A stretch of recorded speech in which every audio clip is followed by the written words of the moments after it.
Welcome back, Global War in 1939. We're going to start a whole new series and take a look at each nation, take a look at their capabilities, their political situation, give you some basic strategy on what you should be doing on your opening round. Not really going too in-depth into strategy, as I'll leave that for you to discover, but just give you a basic understanding of how you should be approaching the game. We'll take a look at each country's units that are available to them. Not every country has the same units that they can purchase. For example, everyone can build infantry, but not everyone can build Tiger tanks. So we'll take a look at all that. And the intent of the series of videos, if you're watching this, I'm assuming you already know ANA 40, you know Anniversary Edition, Revised. So I'm assuming you already know ANA rules, so we won't be going too deep into them, but we'll get into the 1930 Pacific rules, as this is a major upgrade from ANA 40. And most videos of 1939 are actual gameplay, so you can see an example of how a turn is conducted, how everything moves, battles, all that stuff. But I don't believe there's much in-depth look at each specific nation, or if there are some, they're quite old, a decade old, so it's under the old rule set. So we'll look at the ultra rule set. Okay. All right. So now we're just going to go down through turn order. We'll take a look at Germany first, move on to the Japanese, and just go down through turn sequence until we get to Italy, which goes last. So for the Germans, first off, their political situation is they're technically not at war with anyone, believe it or not. The only real nation that's at war would be over in the Pacific. So they start the game at peace. However, they are planning on declaring war on quite a few other nations, meaning the French, the British, and of course Poland. It's very important that you declare war on those three nations. I'll also include Holland in that mix as well. Any other country that you attack on turn 1, turn 2 is voluntarily, like I would normally go into Denmark and Oslo and Narvik, go into Yugoslavia, but you certainly don't have to. It just increases your economic base, increases your influence in the game, gives you more land, more territory, more bonus money, and then you can use that to fuel other wars, right? But certainly, it's extremely important for the game to Holland, France, and go into Poland. Those are the countries that you want to attack right away, get them out of the way, and then move on to Britain, Russia, wherever else that you want to go. So that's the political situation. Technically not at peace, but you are preparing for war. Now, for Germany's special rules or country-specific rules, they do have a couple of them. They actually have 4 very special rules, 3 of which you'll definitely use, 100%. The 4th one, you probably wouldn't use. Me personally, I would ignore, but it is important to have in the game. So we'll run down through all of them. So the first one that you're going to use is called Blitzkrieg. Basically, it gives Germany on turn 1 only. You don't have to use it, but if you don't, you'll really put yourself back. You'll probably end up losing the game. So it's extremely important to use Blitzkrieg. Basically, it gives you 2 turns. So the order would be you purchase your units, and then you run an entire turn of combat. You declare where you want to attack, move in your units, conduct that combat. Then you'll do all your non-combat moves, so getting whatever units you didn't use in combat and move them into position for a future round.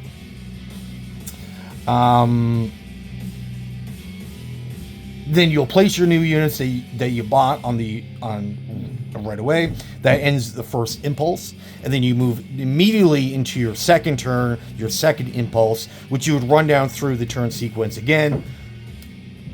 Declare your attacks, move units in to conduct those attacks, and then do your non-combat phase, end of your second impulse.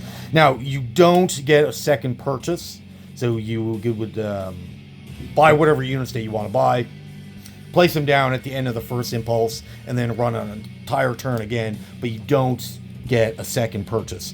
So, meaning that for the rest of turn 1, Britain, like if you leave Western Germany vacant, it becomes a juicy target for Britain. So you want to be careful that you don't leave it completely empty where they can just walk in on you, right?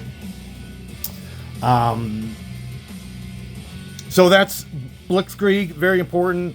I would highly suggest read down through those rules, get a complete understanding of how that works. It's very simple. It makes for a very long turn, so you expect most countries you can run their entire turn within 10 minutes, sometimes a little bit longer. And I'm assuming you're playing in person, not over YouTube, right? But expect Germany's first turn to last an hour and a half. Depends on how quickly that you run through those turns. So it makes it for a very long. You're going into a lot of different territories. You conduct a lot of battles. But the Germans' opening round will be the longest turn of the entire game, no matter what round that you're talking about. Their next special rule would be submarine warfare, or Wolfpack.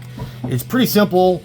Any sub that conducts combat, now this is only attacking, it has nothing to do with defense. So when you attack with your subs, if you have 2 or more subs, you get a +1 on your attack. So instead of rolling at a 4 or less on a D12, you're running or rolling at a 5. All right, so there's another rule. This is the one you're probably not going to use. I wouldn't use it, but it is nice to have in the game, depending on how you want to conduct your opening round. It's called a Maginot Line. So in reality, when the Germans attacked France, they went through Holland, and the French had a huge series of fortifications on the French-German border, but they actually went around it. So the Maginot Line didn't play an effect, saving a lot of lives. If the Germans would have attacked that Maginot Line straight on, who knows how the actual war would have played out.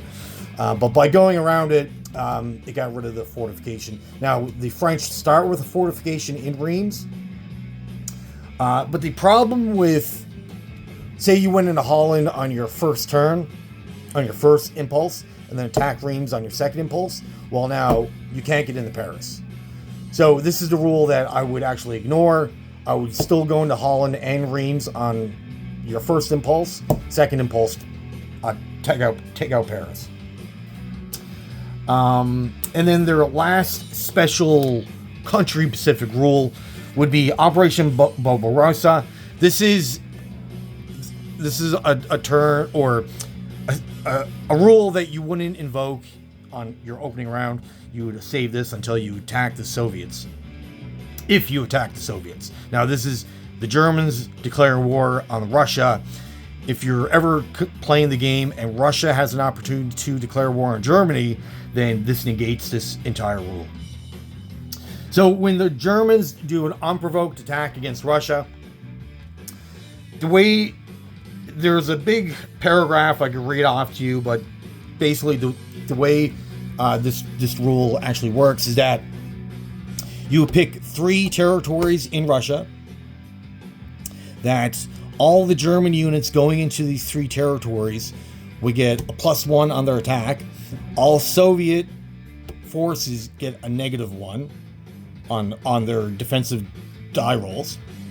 So it gives the Germans a massive advantage. So you can imagine, if you got Mark IVs, medium tanks, instead of rolling at a 6 or 7, they're rolling at a 7 or 8 on a D12. Your bombers are at all your units that are at a +1, and then the defensive units get a real big penalty, and if you're using this ability, you can almost guarantee a win for that battle. Not saying that you don't have to think about what you're doing. Like, you still have to move in enough forces to win those battles, but it gives you a huge advantage, and you're favored to win from the beginning. And then from there, once you run your whatever territories you want to go into, I normally will attack Baltic states, Eastern Poland, Bessarabia, and Western Ukraine on turn 1. And this does a couple things I'll explain once we get into bonus income. But I want to attack territories that equals 5. At minimum equals 5. Depends on what is going on up in Finland. You could also go into Leningrad and this territory up here. But for the most part, my focus is going to be these 4 territories, and it equals $5. And then once you run all your battles, you'll pick one territory that the Russians are not allowed to counterattack. So let's assume you bring in, a stack of, say, 75 units into Western Ukraine, but you only bring in a couple units somewhere else. Say this is a walk-in. Let's assume there's 1 infantry here. This is probably a walk-in. But then the Russians are not allowed to counterattack your weaker army, right? Or up in Krylia, let's say you go in with only 3 infantry. Or at the end of the battle, you'll only have 3 infantry. That you pick this territory that they can't counterattack you. Guaranteed that you have that territory on the next round. So that's how Operation Barbarossa works in a nutshell. Like I said, there's a huge paragraph to read over the rules. I'll leave that for you to look over, but that's essentially how the rule works. Okay, and the last very extremely important rule that Germany has that's specific to them is once you take out Paris, whatever French territories that are still aligned to France and all their naval, you'll actually start rolling for the remaining territories. So basically what this simulates is the Paris falls, and then the Germans will set up a vassal state of Vichy France. So normally when I play, I'll attack Reims, Paris, Normandy. So these are all German. But the rest of the French, Bordeaux, Marseille, all the French territories in Africa, all the French territories over the Pacific, you'll roll a die. So this dice is, and you do it for every territory. Even territories that are not worth anything, you'll still roll for them.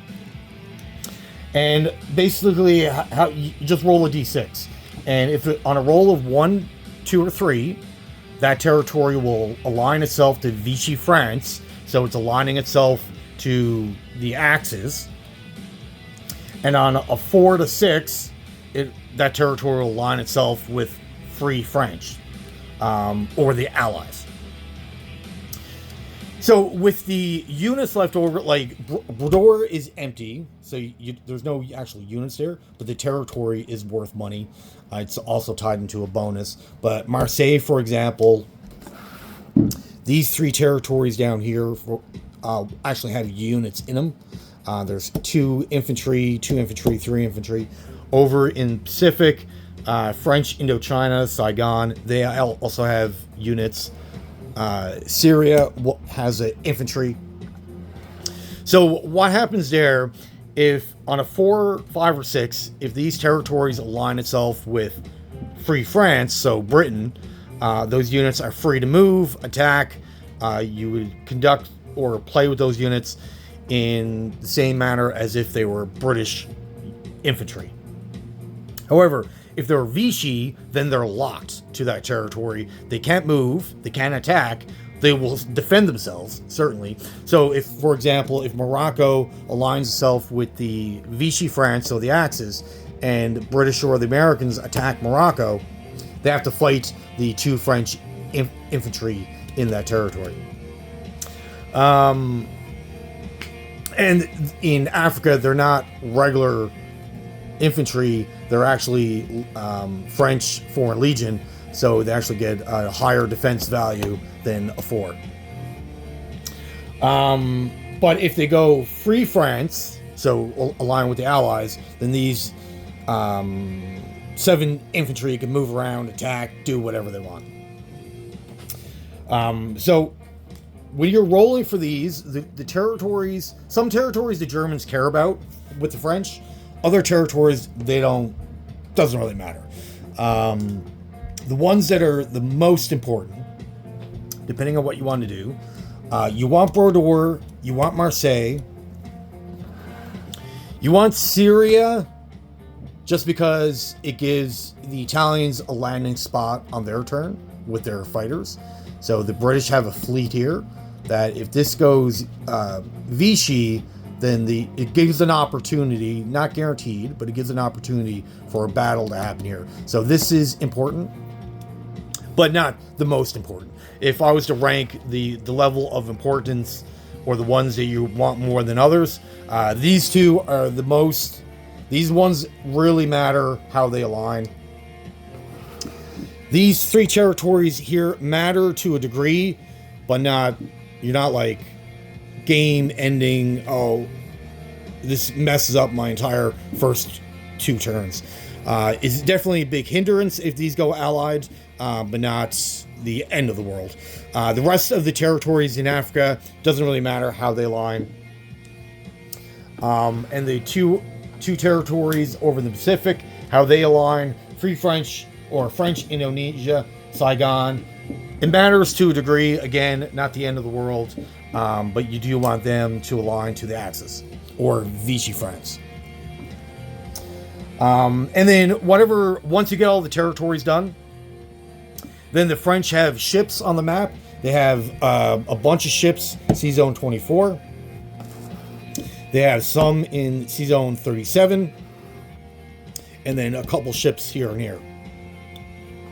Now, once you get the territories figured out, you, again, roll dice for all of the French ships and see how they align. And the die roll is still on the D6. On a roll of 1, whatever ship that you're rolling for, so the sub, a battleship, cruiser, whatever, on a roll of 1, it becomes full German. So you swap out the sculpt for a German sculpt, and wherever you move it, it would have to go to a friendly German port. Now, if you're rolling for these territories, and if you run the game to how I do it, I'll capture Normandy. So any ships here won't actually move from the C-Zone because Normandy has a port and it's actual German. So it'll stay in that C-Zone. On a roll 2 or 3, it becomes Vichy. So you still keep the French sculpt. It's just that ship will move to a Vichy-friendly port. Now, if Bordeaux rolls Vichy, then any ship here will move to C-Zone 28. If you fail to roll for Vichy for Bordeaux, and this goes Allied, so Free French, again, the Vichy French ships won't move, because then it goes back to the closest German port as opposed to a Vichy port. So again, which would be Normandy. Otherwise, it'll have to go up to C-Zone 16 for the German port here.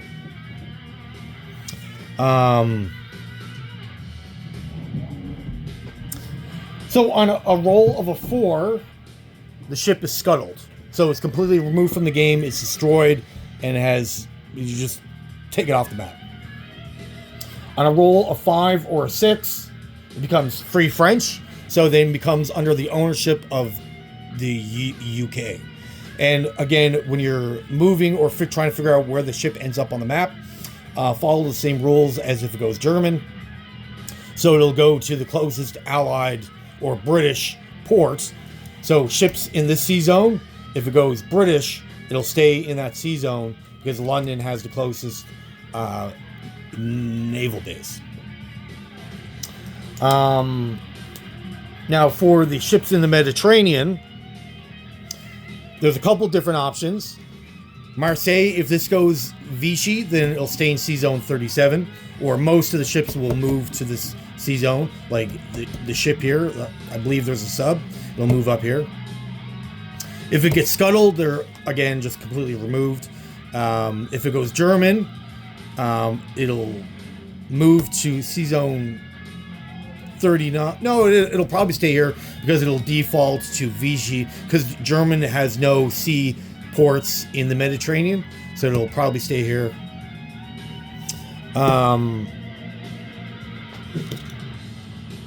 then if it goes British, if any ships in this starting in the sea zone will actually move to Sea Zone 35, because Gibraltar would be the closest naval port.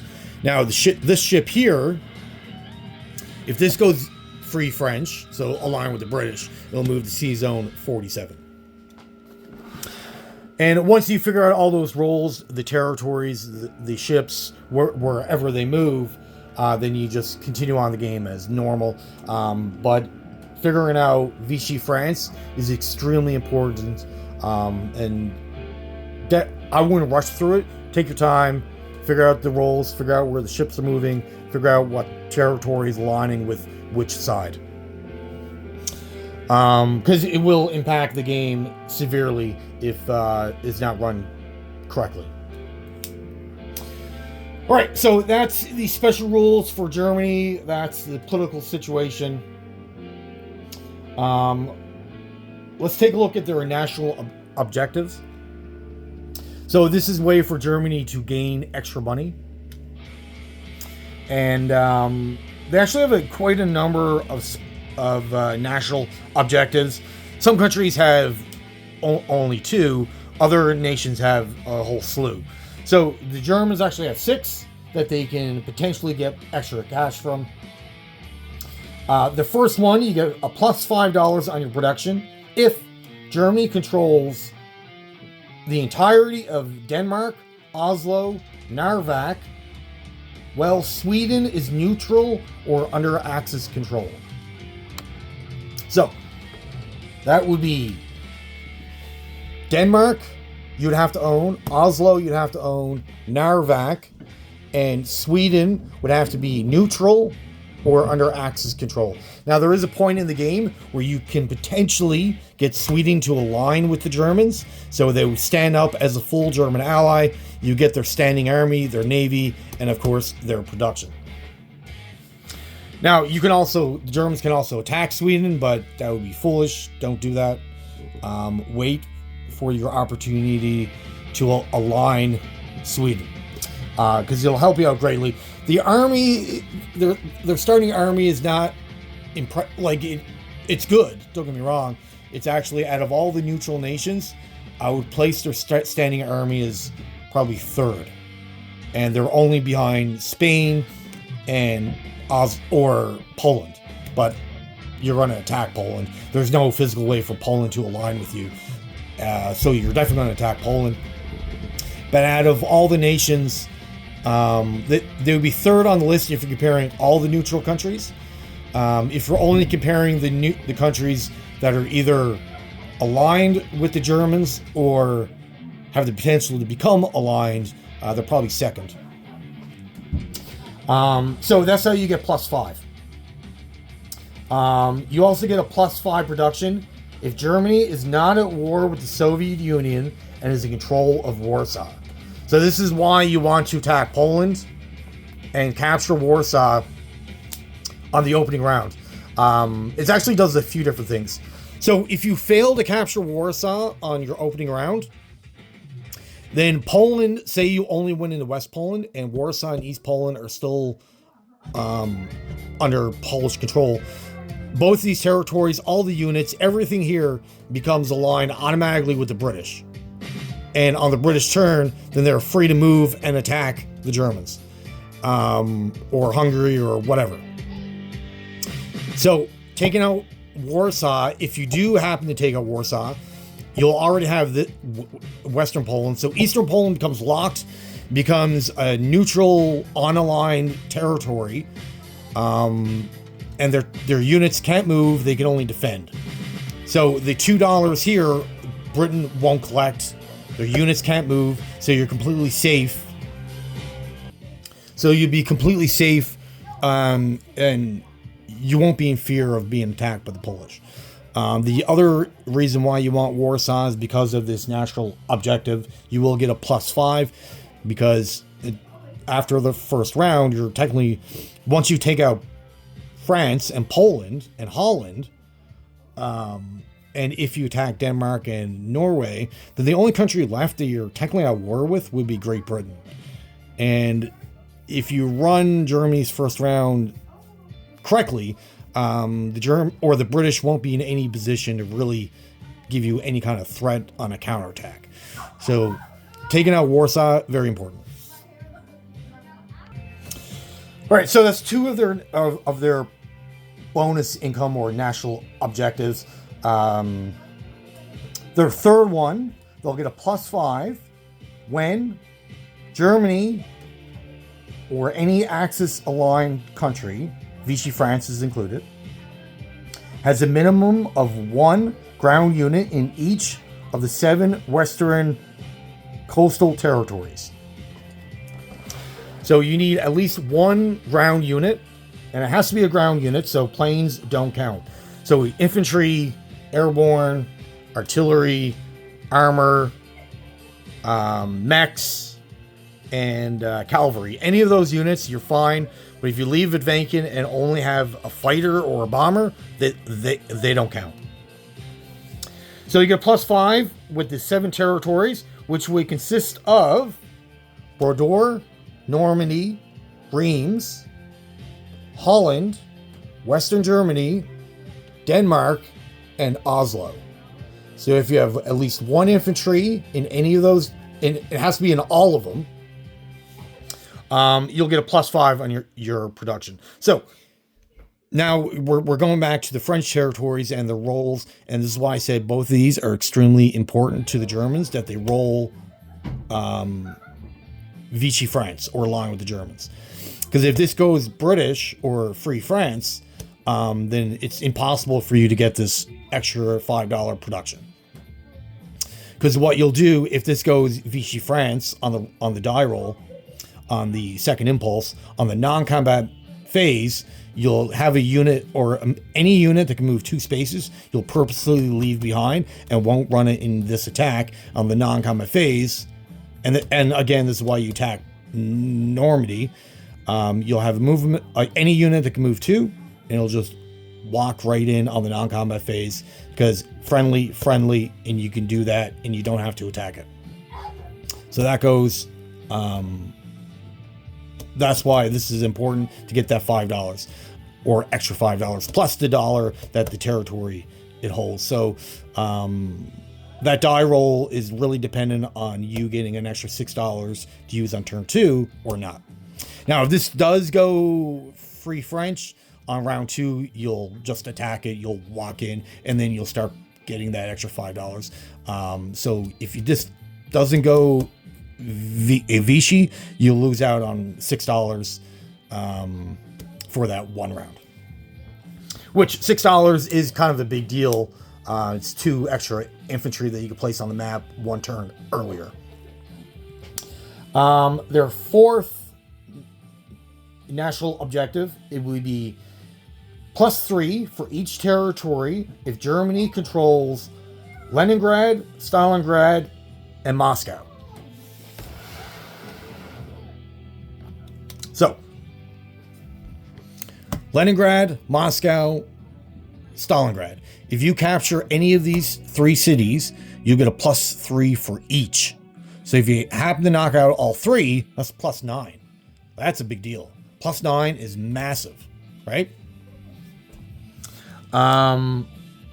You'll get a +3 if at least 1 German ground unit is in Cairo, which is down here. So if you're able to More likely, the Italians will be responsible for taking out Cairo. They'll still need help from the Germans, but the Italians will be the main attacker here. But if you could get one infantry, a tank, armor, whatever, one ground unit in Cairo, you'll get a +3 every single round. So if you're able to achieve that, you get your infantry in there. Don't move them. Keep them there. You'll get a +3. And their last national objective, you'll get a +5 if Germany solely or jointly with the Axis control all 4 territories of the Middle East, which would consist of Iraq, Iran, Iran, and southern Iran. So if Germany controls all 4 of these countries, you'll get a +5. Now, if what they mean by jointly is, let's assume Italy owns Iraq, but Germany owns these 3, then Germany and Italy will share in this NO bonus, and they'll both receive $5. So that's a big deal. So the terms, these 4 territories will go from giving you $5, they'll give you, both countries combined, you'll get 15. Right? Because you'll get 2, 2, 1, and then not 15 each, but combined 15. You'll get 2, 2, 1 for the territories, +5 to the Germans, +5 to the Italians. So you want to set that up. Now, it's not the end of the world if the Italians are super weak and they can't get any forces here. So just capture this as fast as possible. And if the Germans own all 4, they'll get a +5. So that's all their national objectives. Now, going back to the national objective, if the Germans are not at war with the Soviets, the second you declare war on Russia, you lose out on this bonus. So this goes back to when I was talking about Operation Barbarossa and the special rule. You want to attack territories that equal $5. So which would be Baltic states, Eastern Poland, Bessarabia, Western Ukraine. So the $5 you lose on your bonus, you'll regain in the territories. So you're not losing in your production. Like if you attack Russia in only Western or East Poland or only Western Ukraine, you'll end up losing money. But if you attack 4 of these territories, your production at least won't go down, right? And that's what you want to do. You don't want your production to be shrinking at any point in the game. You always want it to be growing. You always want to be making more money on the next turn that you made on the last turn. Another important thing that you don't want to forget when it comes to these national objectives, when you're talking about the 7 territories, if you have 1 ground force on all these territories, when you do your purchase new units phase, you'll end up getting a free, so there's no cost, either a coastal gun or a hedgehog. And you'll just place it on any... Now, it has to go on these 7 territories. So it's not like you'll get a coastal gun and put it in Stettin. That wouldn't work. You would have to go in Brodeur, Normandy, Reims, and so on. And those units, we'll talk about those later on. But normally you'd have to buy those. But you get at least... You pick one. You don't get both. One or the other that you'll get for free. And it helps out in the defense, or if or when the Allies decide to liberate France, if they have that ability, or if they can achieve their military might strong enough to attack France, you'll want those defensive structures in place. So they are important. So don't forget to place those units when you on your purchase new units phase. Okay, so let's talk about the Germans' minor allies. As you can tell from the map and the color sequence, they actually have a number of minor allies that the Germans can annex, and these countries would be fully aligned with the Germans. Annex is probably not the right word, but they would align with the Germans, and their standing armies would join the Germans. The German player would control these nations, so they're not countries that are playable as they stand on their own, but they're playable under the German banner. So These countries would be Hungary, Romania, Bulgaria, and Finland. So how you would actually activate these countries, it's very simple. On the non-combat phase of any round, the Germans would just have to simply walk a ground force in. So an infantry, a tank, artillery, whatever. They just have to simply, on the non-combat phase, move one unit in. This country becomes instantly fully aligned with the Germans. The Germans will have access to their standing army, their production, so the money that the territory is worth, the factory that, if that territory has a production facility, the AA gun, they have full access to the whole territory. Which is good, and you want all your minor allies aligned as fast as possible because it gives you more income, it makes your army stronger. Now, there is a way to align all 4 nations. Now, when you're aligning countries, you have to align the capital. So, for example, let's say the Germans on the second sequence comes up with a transport and lands in Torin, so the most northern, this territory up here. Say they land an infantry here, then that territory becomes aligned, but these don't. Now, if you land the guy in Helsinki, which is their capital, then everything gets aligned. Okay? For these countries down here, it doesn't matter because there's only one territory. Finland, make sure you landed in Helsinki to line all 3 territories. Now, with these 4 countries, there is a special rule that the territory that's printed on the map, or the money that's printed on the map, goes to the Germans. Okay? Each nation, so all 4 of these countries, will also produce income of their own. So Hungary produces $3 of their own. So every round, Hungary can purchase 1 infantry. Romania has a production of 6. So every round, they can either purchase 2 infantry, a medium tank, whatever. Bulgaria has a production of 4. So you can use that income to purchase mech and artillery, anything that costs 4. But when these countries are producing their own income and producing their own units, they have to be placed in their territory. So the $6 you get from Romania, let's assume you buy 2 infantry. It's not like you can place up in Western Germany. It has to go in Romania. But their units that they're producing on their own doesn't go against the production cap of the factories in these countries. So Hungary, Romania has a medium factory. So if Romania buys 2 infantry and has a medium factory, which has a limit of 3, those 2 infantry don't go against that cap. So meaning Germany can produce 3 units, Romania can produce 2, so you can have a production of 5 every turn here. Okay? So it's very important that you understand that.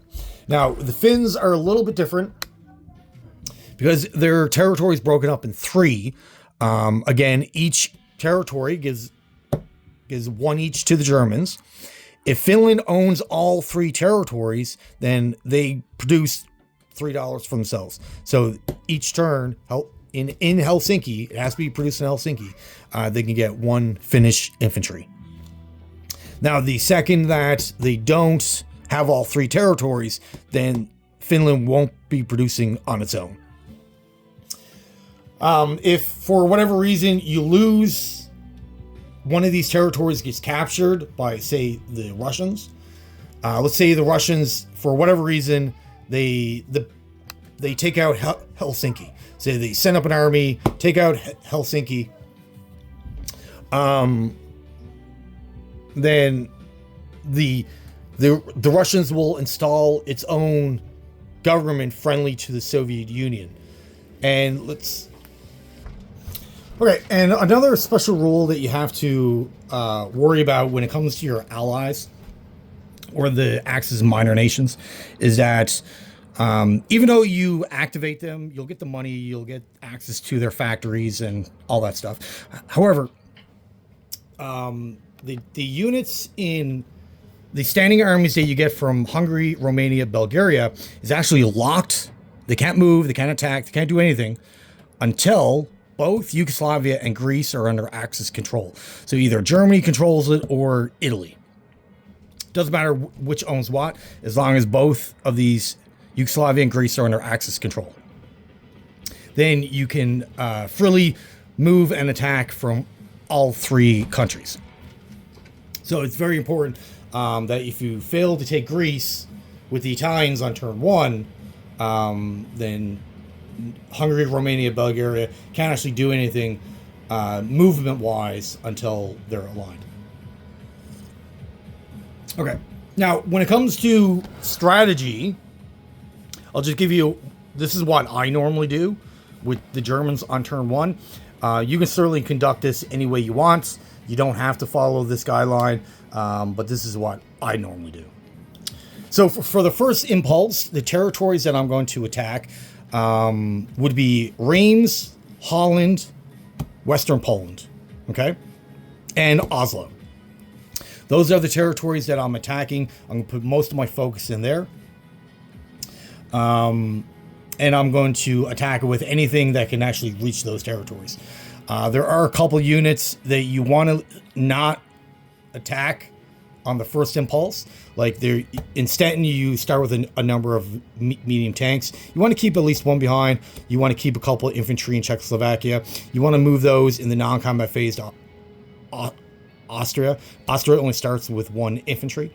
And then you got a number of infantry in Berlin. You'll move down to Austria using one of your trains. And then that's important for the second impulse. Now, the second impulse, where I'm going to attack, would be Normandy, Paris, Warsaw, Denmark, and Narvik. I'm also going to attempt an attack in Yugoslavia. And attacking Yugoslavia is important.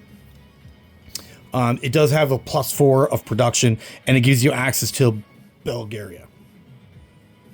And then on so taking Paris is extremely important. Taking Warsaw, extremely important. Not just for the points that they give you with the cities, but then taking Paris allows you to conduct the Vichy France rule. Taking out Warsaw is important because it gives you +5 production. And it locks up all the Polish units, so you know you're not getting attacked from Poland. Same thing with Warsaw. Warsaw is tied into 2 NO bonuses, so you want to take that to increase your production by $10. Taking Oslo and holding Oslo for the remainder of the game is extremely important, so you don't want to skip out on that.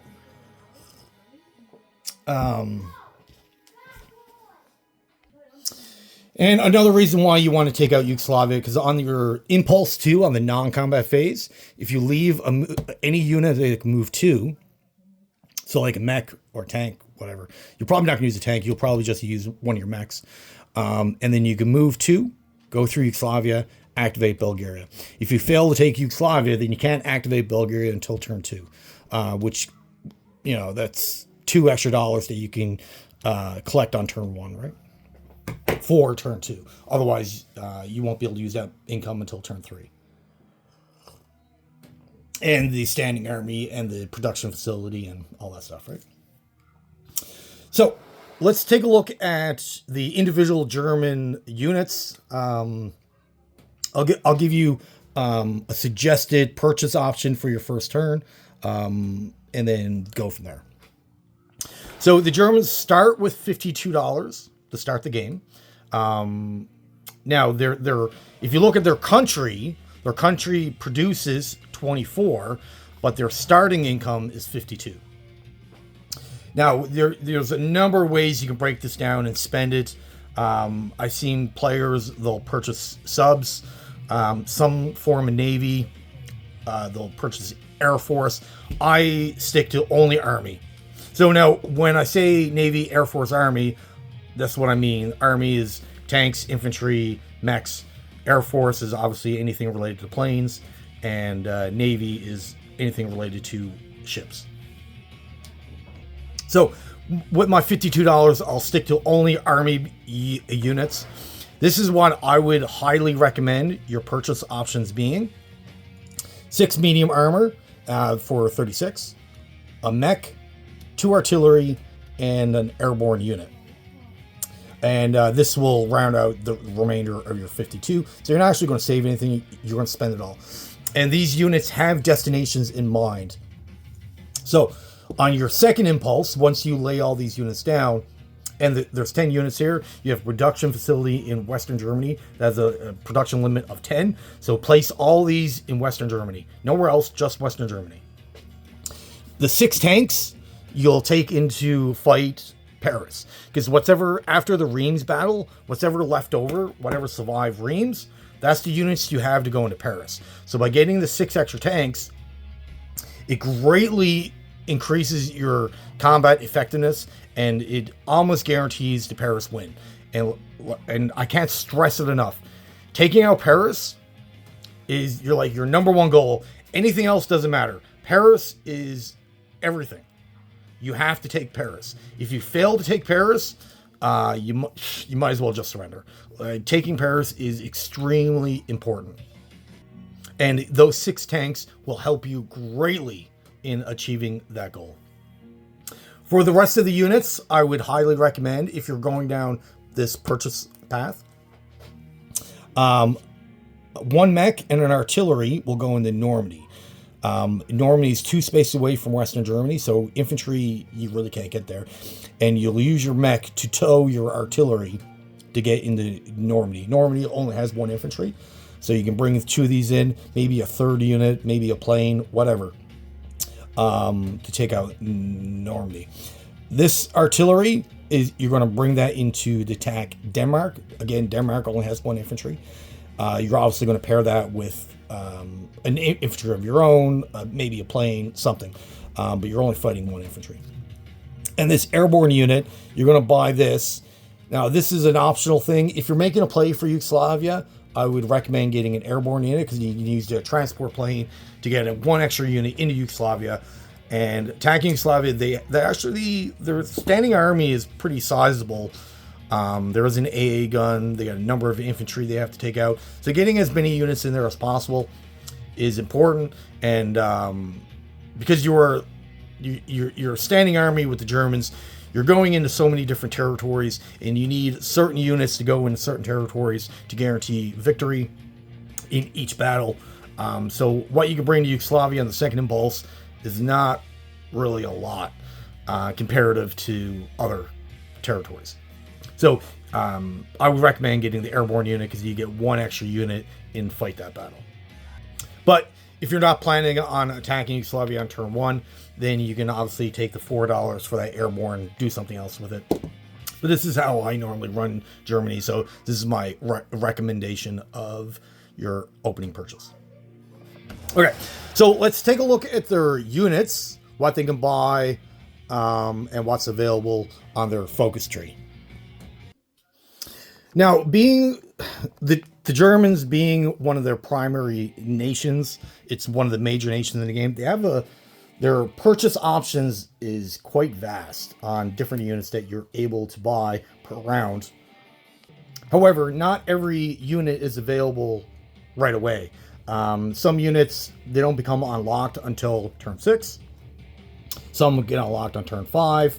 And some units have a production limit. For example, when you unlock your Tiger tank, you only buy 1 Tiger tank per turn. So it's not like, and they don't become unlocked until turn 6. So once turn 6 rolls around, it's not like you can plop down 10 of them.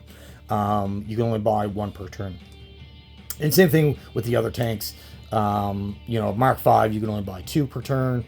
The Panzer Grenadier, you can only buy 2 per turn. Stuff like that, right? But the core units that everyone's familiar with from ANA 40, like infantry, for example, they're unlimited. You can buy as many as you want. You can have as many on the map that you can afford. So when it comes to their infantry class units, they actually have a number of them. So they'll have their standard infantry. So they have a movement of 1, cost of 3, defense value of 4, an attack value of 2. But they are able to use combined arms. So if you pair an infantry with an artillery class unit, then you get a +1 on the attack. Airborne. So when it comes to the airborne, they have a cost of 4, movement of 1. So just like the infantry, but they cost $1 extra. But their attack and defense value is, their attack value is 3 and defense value 5. So that's the reason why you spend the extra dollar to get a +1 on attack and defense. Their special ability, they can be paradropped into an attacking territory. So meaning you can use an air transport to move that unit and attack with it. Usually air transport planes, if you're using it to move a regular infantry, it can only be done in the non-combat phase. So it's not like you could pick up a regular infantry and attack you, dropping it from an air transport. You would have to do that with airborne unit. But these are quite good. However, unlike the regular infantry, you only have a limit of 3 on the map. So you can only have 3. So, and also, when it comes to these limits, let's assume you have 3 and you're planning on conducting a battle with 1 or 2 of your airborne, and you're deciding, okay, I'm going to use that as my first casualty, and then your purchase new units, you'll try to buy another airborne to replace that. But when you're buying new units, you have to look on the map and see what you have.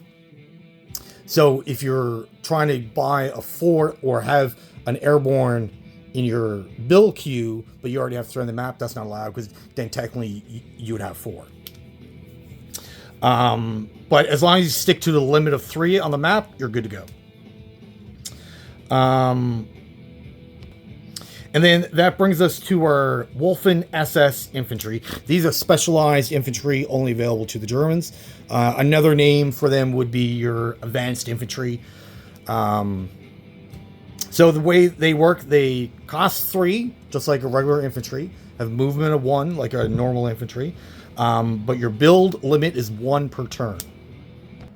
So the SS infantry don't have a limit of how many you can have on the map, but you're only allowed to buy 1 per turn. So you can have 10, but the only possible way to have 10 on the map is if you're in turn 10, and you buy 1 every round.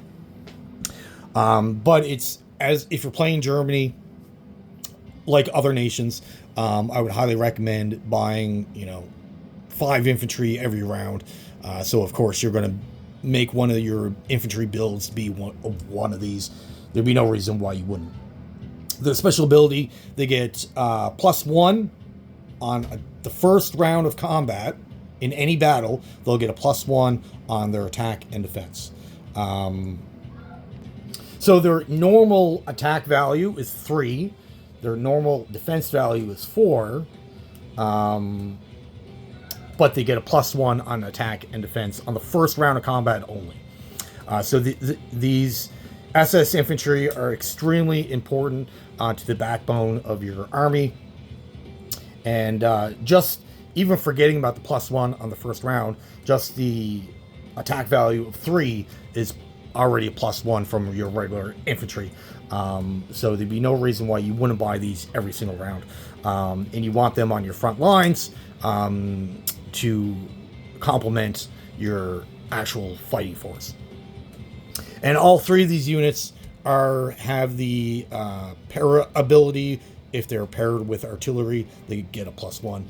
So really, this guy here, if you have it paired with an infantry, it's attacking at a 5 on the first round. So it'd be like you want as many of these as you can possibly get. From there, that leads us to cavalry. Cavalry has a cost of 4. They have a movement of 2. They have attack of 3. So that's pretty decent. Attack of 3 is pretty decent for a standard unit.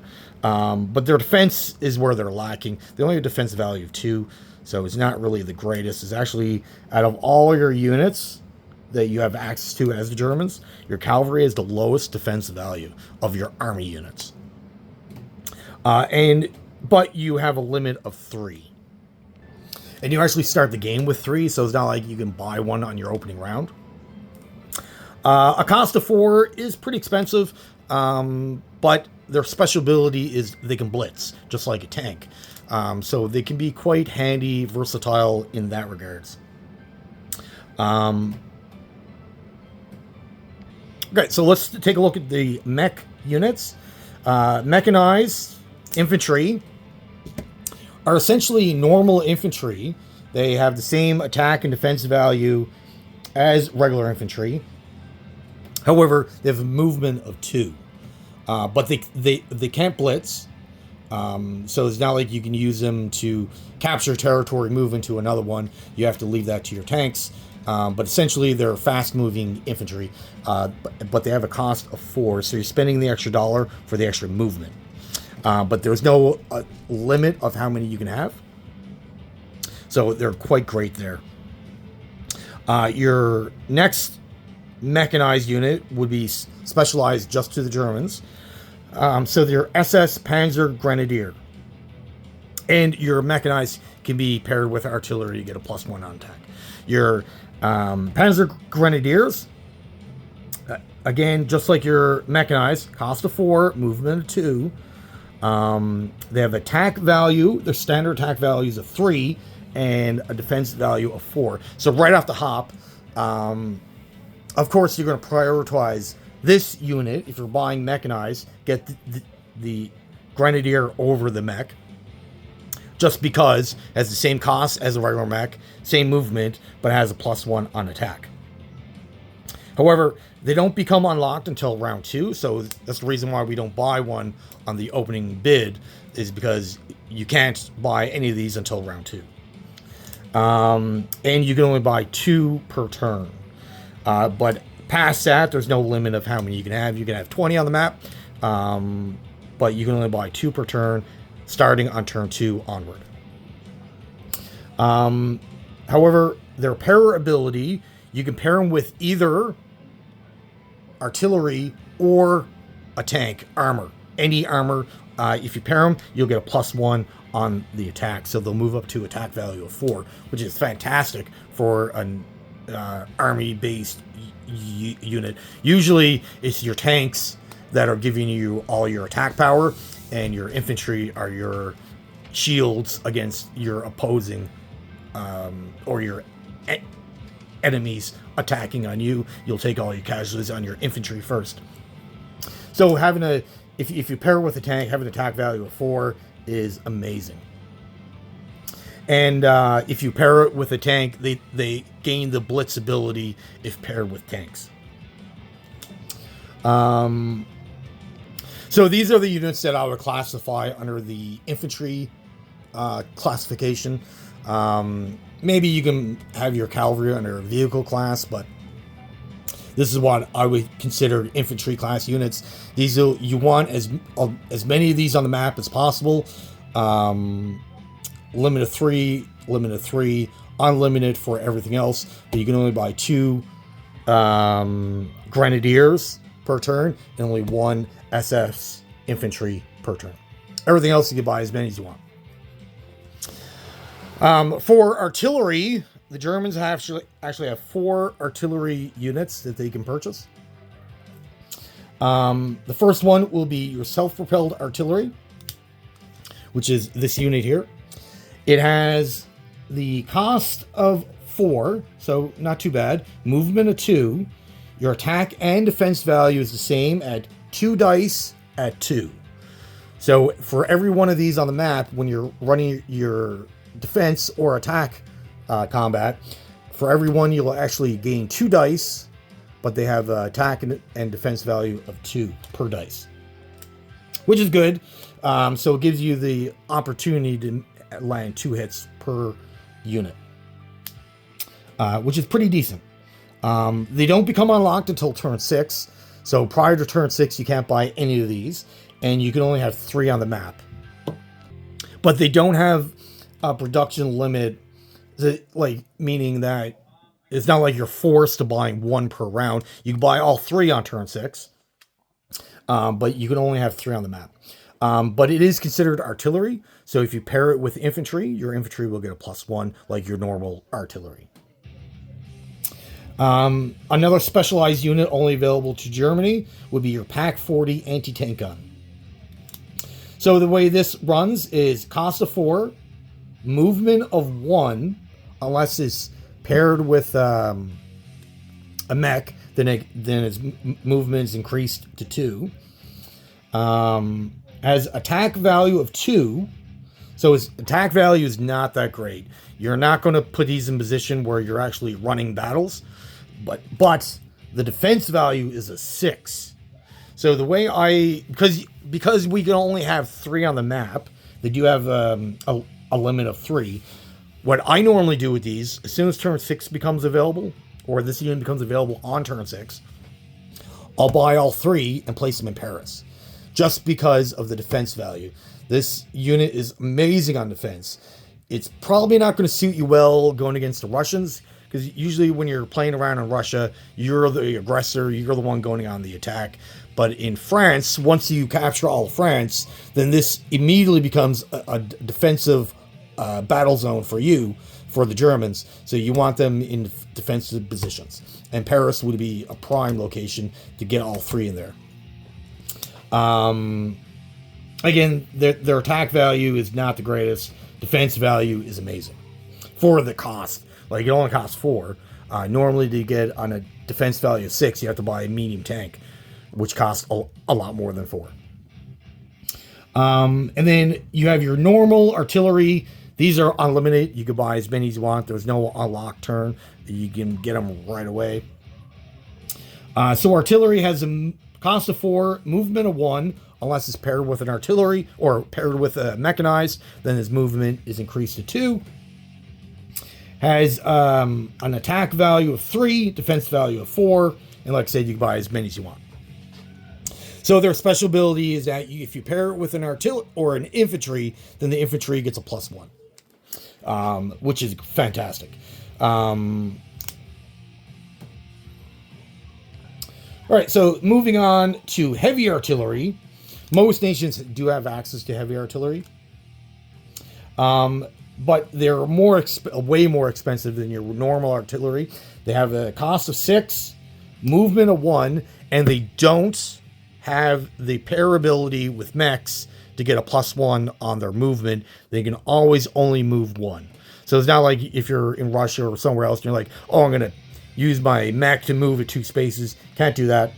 They can only ever move 1. And you have a limit of 3. So you can only ever have 3. Otherwise, you would just prioritize heavy artillery and just have a boatload on the map. You can only have 3. But what makes them, the reason why you would want to spend the extra $2 over normal artillery is that they get their attack and defense is 2 dice at 4. That's amazing. You get 2 dice, you roll a 4 or less on the D12, you land 2 hits per heavy artillery unit. Like, if you have 3, that's 6 dice. Like, why wouldn't you? And there's no unlock turn. You can buy them right away. I don't normally buy them on round 1 because they are expensive. I'll usually wait till turn 2 or turn 3, whatever. But they're and they also have the pair ability with infantry, so they can still increase an infantry's attack value, just like your normal artillery.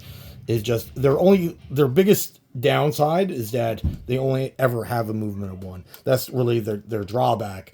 But their attack and defense value of 2 dice at 4 is absolutely amazing. From there, let's take a look at their armor class units. So some countries have up to 5 different tanks. Some only have a handful of tanks that they have access to. Germans, they actually have 5. So they have their light tank, Their light tanks have a cost of 5. So they're actually, out of the entire game, Germany has the cheapest tanks on the map. So take advantage of it, buy as many as you can, get a lot of them. Your tanks are really your offensive, like your major offensive capability. This is where you get most of your firepower. You use your infantry as shields to protect your tanks. But their medium tank is the cheapest in the game. Not medium, sorry, your light tank is the cheapest in the game. That costs a 5. Movement of 2, has the blitz ability. Your attack and defense value, like all light tanks, are 4. So you'll roll on a 4 or less. Your tanks can also be paired with tactical planes or tactical bombers to get a +1 on your attack. So you can really bump that up to a 5 if you pair it with a tactical bomber. And for your limits, they're unlimited. You can buy as many as you want. That moves on to the medium tank, which is really, the backbone of your army. Out of all your armor options, you'll have mostly medium tanks. Again, they're pretty cheap comparative to other countries. They have a cost of 6, movement of 2. They have attack and defense value of 6, which is amazing. That's like 50%. So every time you roll for this, you have a 50% chance of landing your hit. And again, like your other armor units, if paired with tactical bomber, you'll get a +1. So it moves up to a 7. And you have unlimited access. You can buy as many as you want. Now, this is where your specialized tanks come into play. So your Panzer IV or Mark IV comes into play. So this is your 3rd level tank. Has a cost of 7. Pretty expensive. Movement of 2, but has attack and defense of 7.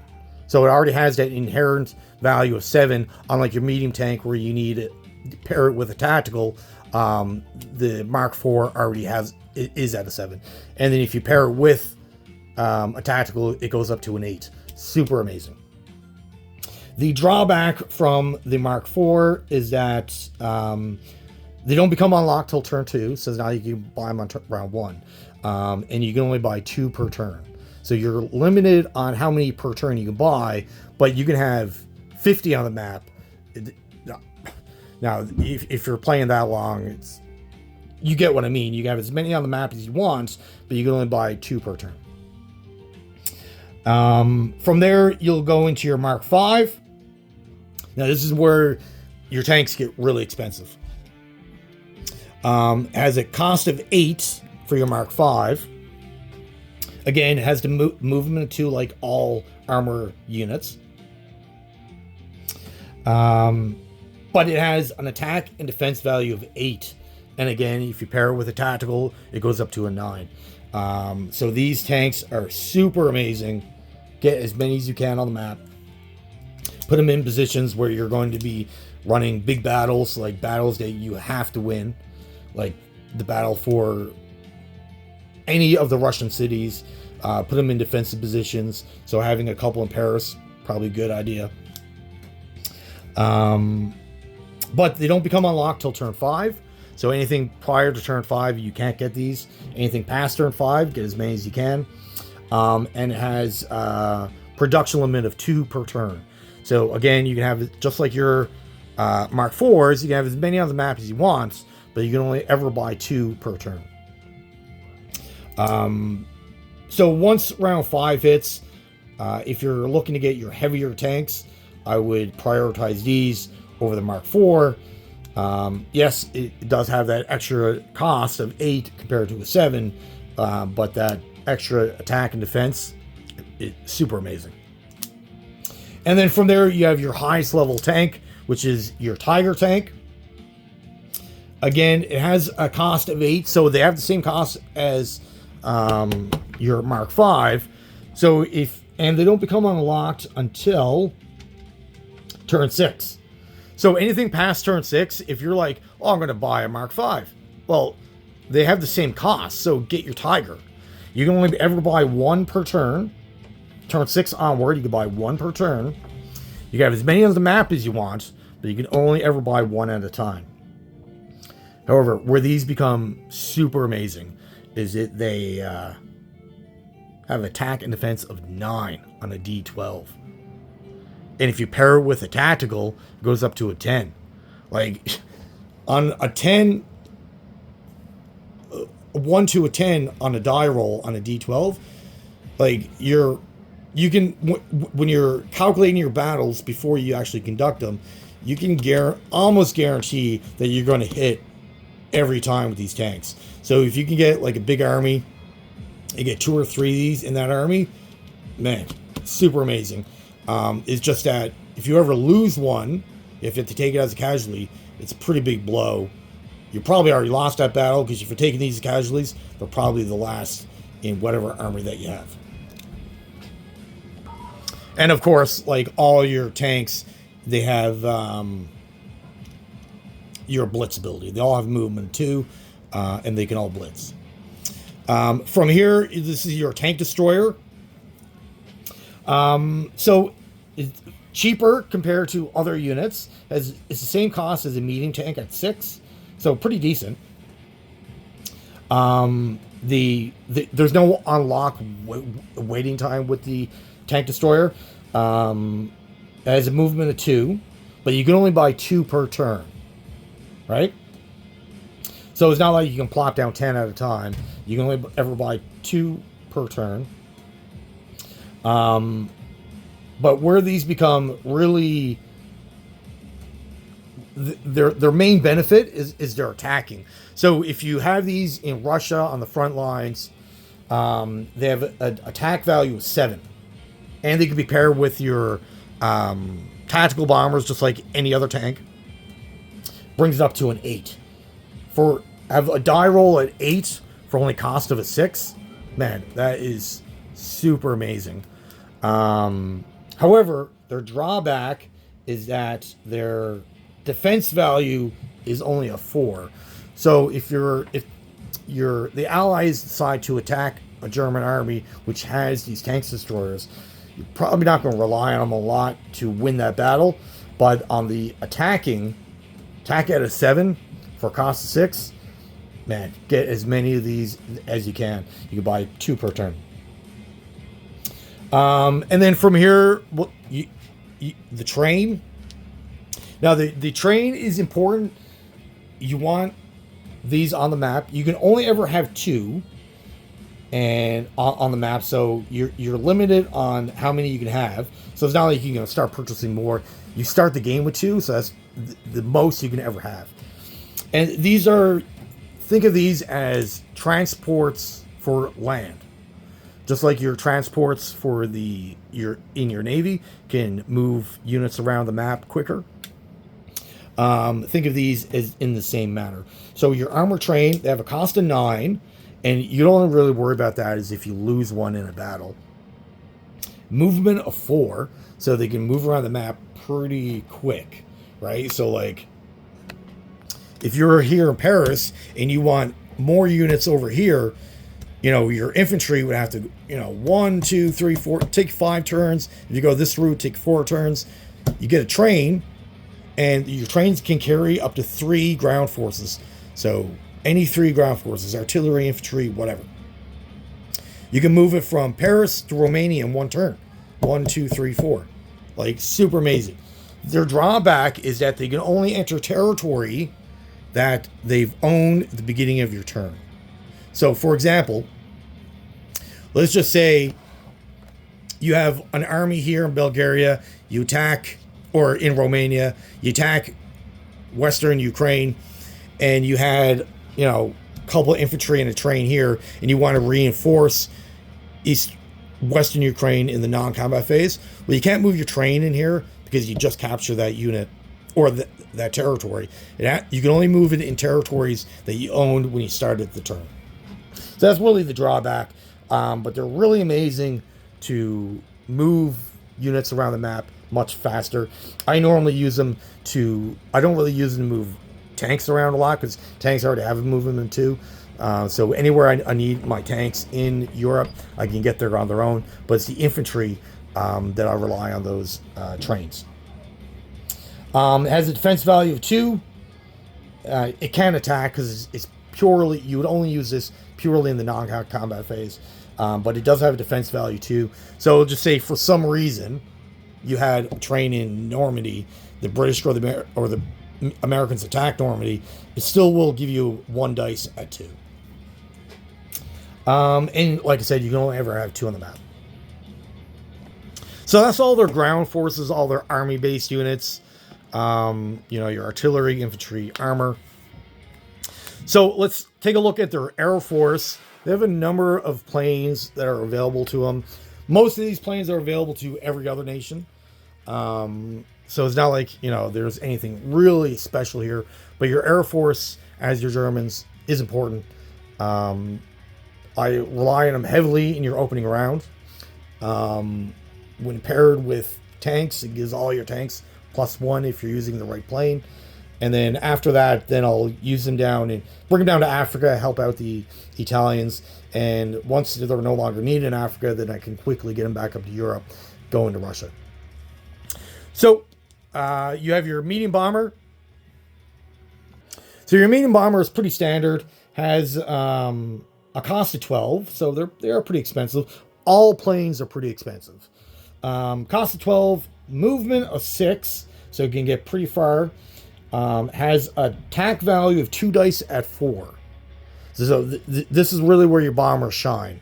You have an attack value of 2 dice at 4. Your defensive value is not that great, 1 dice at 2.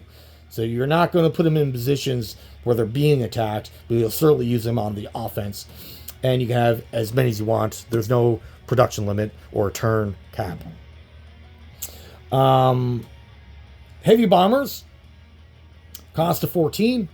Just like your medium bombers, your heavy bombers also have a movement of 6. But they have 3 dice at 4 instead of only 2. So this is where these are really important. Get these on the map. They become unlocked on turn 6 onward. So prior to turn 6, you can't buy these. And you can only ever have 2 on the map at once. So it's not like you can plop down 10. You can only ever have 2. But get these. As soon as turn 6 rolls around, turn 6, turn 7, whatever, get these on the map as quick as you can. But they are expensive at a cost of 14. But the extra $2 comparative to the medium tank or the medium bombers, well worth the extra attack dice. You have your air transports. Out of all your planes, these are your cheapest. They have 0 attack and defense value.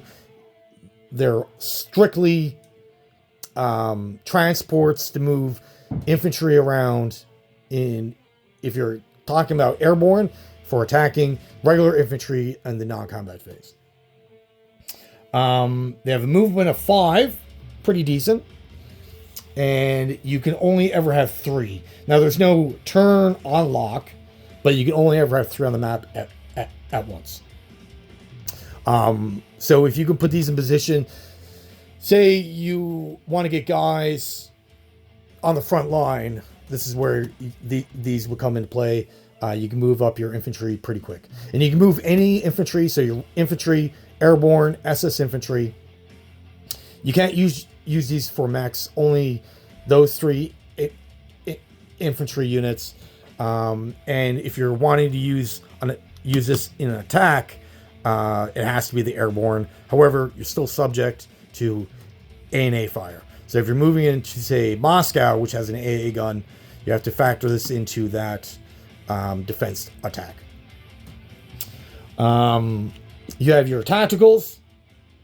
They're pretty standard. Tacticals are the same for every nation. Cost of 11, movement of 4, attack of 7, defense of 5. So their defense value is not too bad, but 7 is where they really shine. And you want to pair these up with your armor units as much as you can. So if you're bringing 3 of these into a battle, you want to bring 3 tanks in to give your +1 to your tanks. And you have it as many as you want. There's no turn or production limit to these. You have your standard fighters. So your fighters they cost 10, movement of 4. They have attack and defense value of 3. Or 6, sorry. No. So they have attack and defense value 6. So they're just like your medium tank. They're pretty decent. Cost is not too bad. It's not like you have an advantage with Germany with these planes. Most fighters in the game cost 6 or 10. Sorry. And there's no limit. You can buy as many as you want, whatever you want. Your veteran fighters are very important to you, especially in the beginning of the game. Now, you cannot buy these units. There's no cost value. You start the game with 5, and that's all you will ever have. So if you take it as a casualty, you can't replace them. So be careful of these. They have movement of 4 and attack and defense value of 7. So they're much better than your regular fighters. But their downside is if you lose them, they're gone. From here, you have your jet fighters. Now, you're probably not going to have a lot of these. I've never actually purchased one. Most games, they don't become unlocked till round 9, so it's a very late game acquisition. And you can only buy 1 per turn. So don't expect to have a lot of these. Certainly past turn 9, I would recommend getting them. They are a fantastic plane. Cost 13, so they're pretty expensive. Outside of your heavy bombers, they're the most expensive plane at 13. Movement of 4, but attack and defense of 9. That's an amazing stat. But they're very late game. You don't get them until turn 9, and you can only ever buy 1 per turn. But as soon as turn 9 hits, buy at least 1, right? But at the cost of 13, very expensive. All right, so for the German Navy, there's nothing really too special here.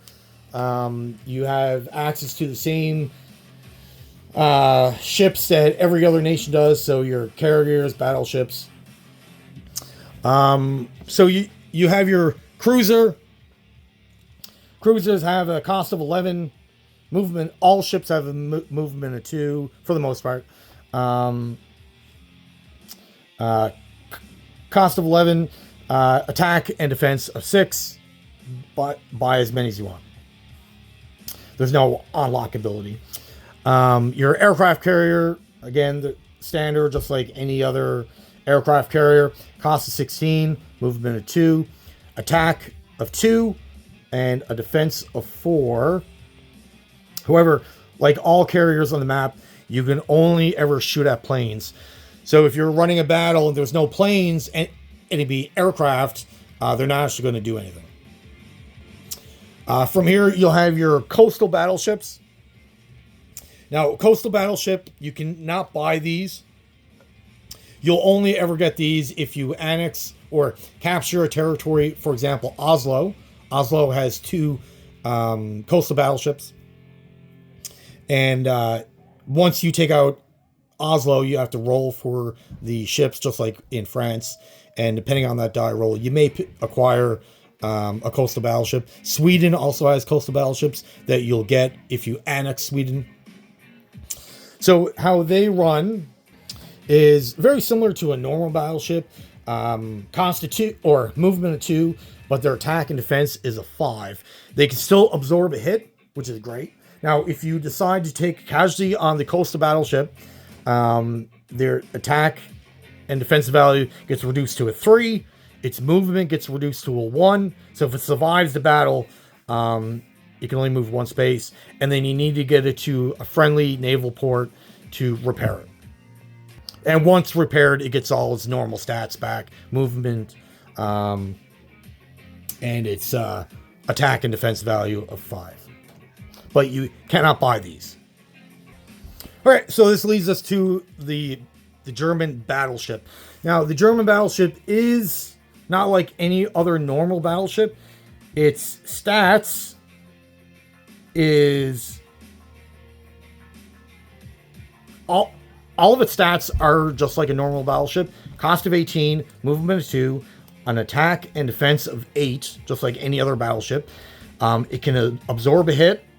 If it does, its stats are reduced to 6s. Its movement is reduced to 1 until you get to a port. However, where the German battleship is actually superior than normal battleships, it can absorb 2 hits before it's killed. So you would need to hit it 3 times to actually kill it. The first hit you would take against a Bismarck German battleship has no effect on its stats. Its stats get reduced on the second hit. So that's where it's fantastic. So if you're running a small battle, your enemy lands a hit, take it on the Bismarck, and it still operates as a normal battleship. So these battleships are fantastic. But it's only the Bismarck class if it's produced by Germany. So the French have a battleship. So when you're rolling for all of its vessels, if the French battleship turns German on a die roll 1, it's a normal battleship. It's not the Bismarck, so it doesn't have the third hit ability. But you only got to worry about that if the French battleship rolls German. Other than that, all battleships produced by Germany is a Bismarck class, 3 hits. They're destroyers, standard, cost of 7, movement of 2, attack and defense of 4. You want destroyers on the map because they're the counter to subs, right? Destroyers, just like any other country, can detect up to 2 subs for the enemy, and it removes the subs' ability for their sneak attack. It also prevents subs from submerging. So you want these on the map. For the German point of view, you really don't need a lot because your enemy are probably not going to buy a lot of subs. Germany is really the sub producer. So I really wouldn't worry about getting a lot of destroyers. You certainly want some, but they're not really super important. Your coastal submarine. Germany is the only country that can actually buy coastal subs. Any other country either has to annex a country or start the game with them. Other than that, Germany can actually produce them. The cost of 4, so this is one of the cheapest ships out of the entire game. Their drawback is that they only have a movement of 1, so super slow. They get the movement of 2 if they start the sea zone with a naval port. Other than that, they have a movement of 1, but they're super cheap, cost of 4. Buy as many as you want. Its attack is a 3, defense of 2, so their defense is not that great. They still get the sneak attack ability, but I'm pretty sure they're not affected with the wolf pack ability. That's the normal subs. So I normally don't buy these. I'll get them if I annex, Spain, Sweden, whatever. I start the game with 4 on the map. But I wouldn't. But I really wouldn't be buying a lot of these. But if you have $4 left over and you don't know what else to buy, put down a coastal sub. They could be quite handy. I would use them more as cannon fodder. So if the enemy attacks you, obviously take these as your first casualties. The German Navy, their biggest asset is their normal subs. And the reason why I say that, their movement is the same as 2. Their attack and defense of 4, defense of 2. So you're not relying on these in defensive postures. But where they really shine is that they have a cost of 5. So these are the cheapest subs in the game. A cost of 5, meaning you're going to start pumping these out like crazy, especially late game. Early game, I wouldn't worry about your Navy. I wouldn't buy any Navy early game. But late game, when you're really trying to prevent the Allies from landing in France, subs are amazing. They do benefit from the Wolfpack ability, so that any sub pairing of 2 or more, they'll get their +1 on attack. And they, of course, they have their sneak attack ability. So if you're attacking a navy that don't have destroyers, you can really devastate that other navy, and your casualties be very minimal. You just don't want them in position of being attacked. Defensively, they're not that great. And they don't get a +1 on defense. They don't get the sneak attack on defense. But attacking, they're amazing. And with a cost of 5, you can get a bunch of them. Your transports is, that's all they do. They just move units around. So their limits on them is 1 infantry and any other ground-based unit. So 1 infantry, a tank, 1 infantry, artillery, whatever. They're really great for reinforcing in Finland. You start the game with 1. You need that to get into Oslo. So they're not too bad. You would only really get a lot of transports if you're making a play for London. If you're not doing Sea Lion, having a couple on the map is great, because reinforcing Scandinavia is quite difficult if you don't own most, or if not all of Russia. You certainly need Leningrad to really reinforce Scandinavia. So your transports will allow you to do that. So from here, we'll talk about their Germans' facilities that they have access to. Most of these facilities are for all nations, can buy these for the most part. So we won't go into great detail about these, but just be aware these are the different facilities that you can use to help you win the war. So you have your major production facility. Very expensive, cost of 30. You start with 2, but you can build up to 10 units. These are also the production facilities that you need to build capital ships. So you can only build your battleships and aircraft carriers from a major base. You have your minor production facility. A little more manageable to produce, cost of 12. But you're only limited on... You can only build 3 units here, and you cannot build capital ships. So if you have this, say, in Stettin, you start the game with 1. If you have it in Stettin, then you can upgrade it to build capital ships, but you can only ever build 3. But they are upgradable. You can upgrade this to a major. So the upgrade cost to go from a minor to a major is 20. And there's also limits on where you can build these. So you can ever only build minor and major in original territories. So for the Germans, their original territory would be German itself. And you have to look at the production value of territories. So for example, Austria, you can never build a major here because its production value is 2. To build a major, you need a production value of minimum. It has to be a minimum of 3. So your territory in Stettin, your medium factory can still be upgraded, but you cannot put a major factory in Czechoslovakia. Okay. For your miners, they have to have a minimum production value of 2. So you cannot put a factory here. And it would have to have. So you can put in Czechoslovakia, you can build a minor factory, but you can't build a major. And you can't build a minor here or a major. And it has to have has to be on original territory. And then your colonial factories, they're certainly your cheapest. Now your colonial factories are great to get out in, say you got territories with insignificant production values. Put down a colonial factory. They only cost 6, but you can only ever build 1 unit per turn. So it's your lowest level of factory. But they are quite cheap, and their upgrade costs to go from a colonial factory up to a minor is the cost of 8.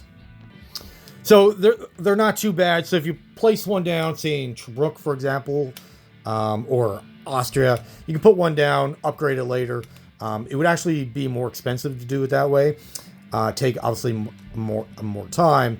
And then anytime you're upgrading a factory, you still have to adhere to the production limits.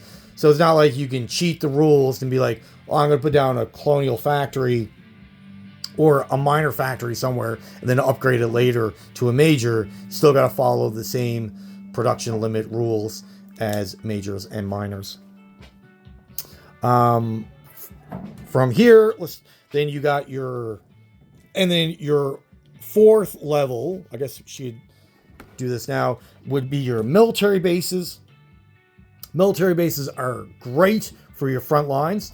Unlike your regular or the other three production facilities, you can build these anywhere, essentially.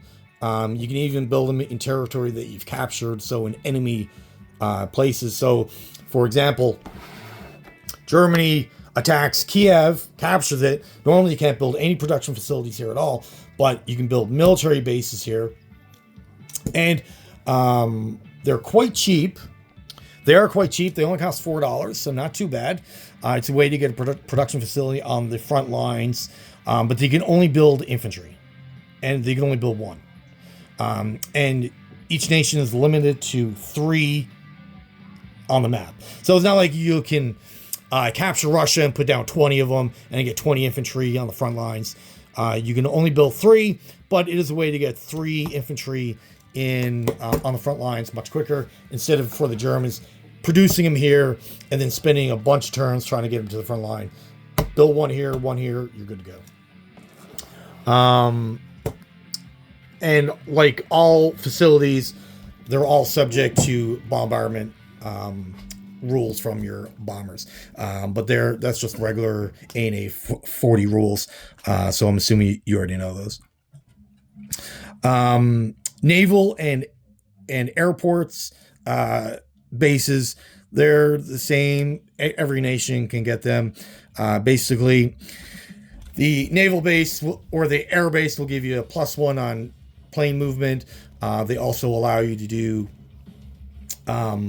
if your navy is attacked adjacent to an air base, you can bring up to 3 planes into that attack for your defense. So they're quite handy in protecting key sea zone areas. Naval bases give you a +1 for your ships. They also allow you to repair ships.